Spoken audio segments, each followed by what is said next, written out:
Nay tưới lúa nha.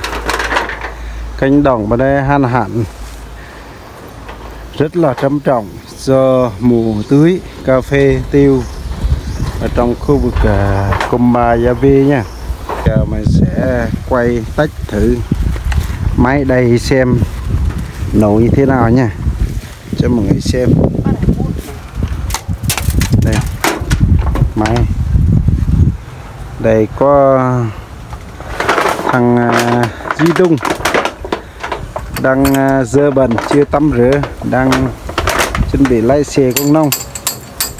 Đây kéo đây, kéo con này, kéo đây.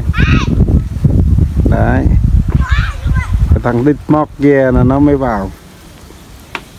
Đây, nước thì rút cạn như thế này, biết khi nào tưới nó mới xong được.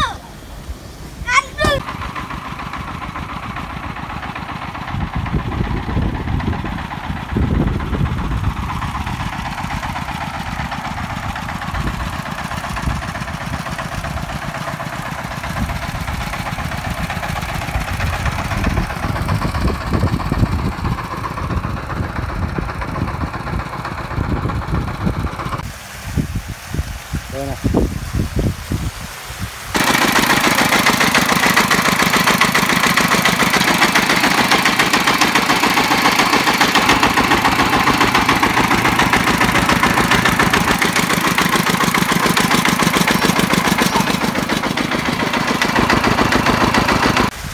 Nước phun mạnh thế này luôn.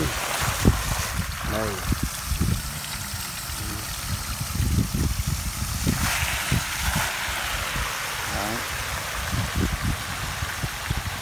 Lúa thì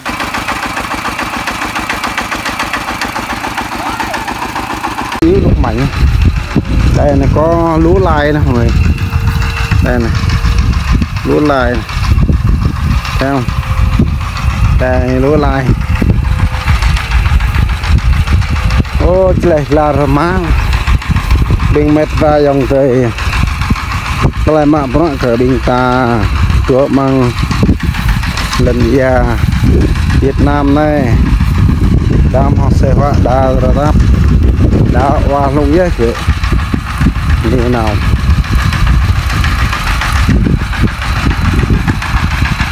Này tông bình chạy bay ra tụi bớt ma rồi ma kìa rồi tôi tụi nhầm em này. Đây là chổi mini này, khi làm việc vất vả thì ngồi chợ trong nắng trong mưa hứng sáng như thế chứ mà khổ quá. Giờ kiểm tra nước cạn chưa nhá.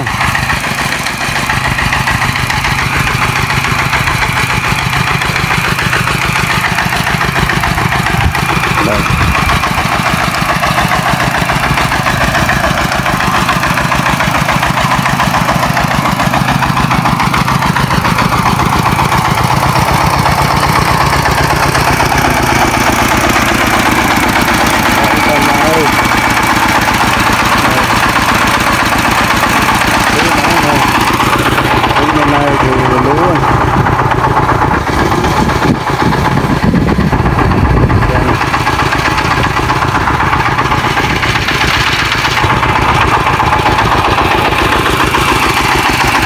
Nổ không đều, có lúc mạnh có lúc yếu, không biết nó bầm kiểu gì nữa.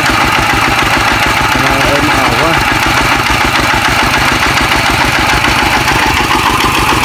Nước thứ thắng cô đây.